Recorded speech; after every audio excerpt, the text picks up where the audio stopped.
dalal Mamadou Mouhamed Ndiaye. jërë ngeen jëf giitoo ak réeroo gi am ci diggante Amadou Ba bu APR ak Abdoulaye Daouda Diallo bu APR mooy loolu L'Observateur xëy di càmbar ubbil yéenekaay bi mi ngi ñuy wax ne premier ministre Amadou Ba ak Abdoulaye Daouda Diallo président conseil économique social ak environnemental seen relation buñ ko doon wutal aw tur li muy doon mooy maa la bëgg ka ci des na ko noppal na la je t'aime moi non plus seenu ñàkk déggoo L'Observateur ne nañu dafay soog a fës rek waaye tàmbaliwul tey keroog bi nga xamee ne honorable député Abdou Mbow mi ngi doon siiwal livre bi mu bindoon gis nañu leen ñoom ñaar mu di Abdoulaye Daouda Diallo di Amadou Ba ñu toogoon dend di waxtaan bayre waaye loolee ñu wane L'Observateur mi ngi ñuy wax ne bokkul dara ak li nekk ci seen biiri xol xëy na sax li ñu bëggoon moo di wan nit ñi ne lu dul jàmm séquñu ko ñoom ñaar seen mbañante gi yéenekaay bi nee nañu ma nga tàmbalee ci impôt et domaine ñu fekkante ci gouvernement bi nekkal ko ci fa ñu jaar fa ñu yegsi fanta siroog damantey xif ak tibbantey tànk gi ñu dëkkee lépp ngi ci L'Observateur Abdoulaye Diagne di membre fondateur APR ca diaspora ba di fàttali ne Abdoulaye Daouda Diallo ancien directeur administratif ak financier bu Dakar Dem Dikk bi ñuy faxas ñooñu Macky Sall yi ci jamonoy Abdoulaye Wade moom Abdoulaye Daouda Diallo bokk na ci ñu ko dundoon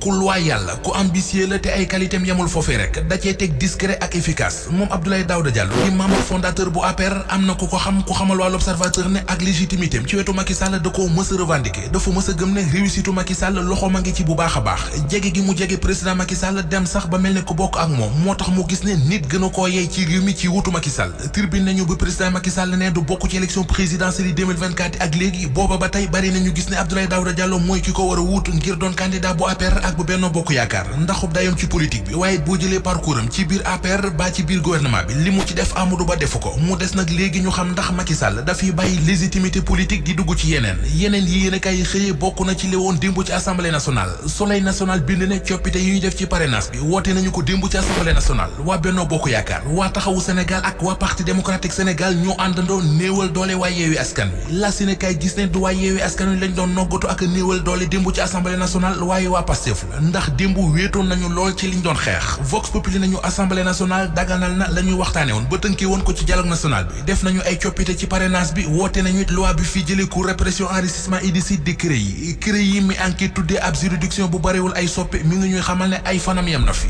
le témoigné nañu tëbal nañu cour répression enrichissement illicite suul ko sans fleur ni couronne indi beneen juridiction bu ñu naan pôle judiciaire financier CREI yi cour répression enrichissement illicite dee na sursoi nañu député yi signé nañu ab certificat de décès démb mu di loolu waa Parti démocratique Sénégal bi ñu ko gisee tuur nañu ay ronxañu mbégte leneen li nga xam ne journal sursoi gis na ko ci CREI yi mooy ginnaaw bi ñu ko dekkalaatee ci réew mi jox ko liste ñaar fukki doomi aadama ak juróom ñu mu waroon a àtte ba ni mu deewee démb ñett kott la ci àtte le mandat gis ne Karim Wade moo rey CREI yi gas ko suul Les Échos xëy sulli coow la woon démb ci assemblée nationale ba ñuy woote projet de loi bi jëmoon ci modifier parrainage bi ak jële fi CREI yi journal bi nañu tàngoon na jër démb ci diggante député yu Yewwi Askan Wi li ko waral journal bi nee nañu mooy député Ismaïla Diallo bi mu jëlee kàddu gi di wax dane bu weesoo waa Benno Bokk Yaakaar ak les députés non inscrits keneen ku dégg honorable député ci assemblée nationale yàlla ak Ousmane Sonko tax waxam joojee nag yéenekaay bi nee nañu moom mitti député Aba Mbaye bu taxaw ba tax mu jóg tegaat Ismaïla Diallo place am journal bés bi le jour nañu defante bi taroon na lool ci diggante député yu taxaw yi ak député yu Pastef yi te parrain yi ñoo ne woon Ousmane Sonko ak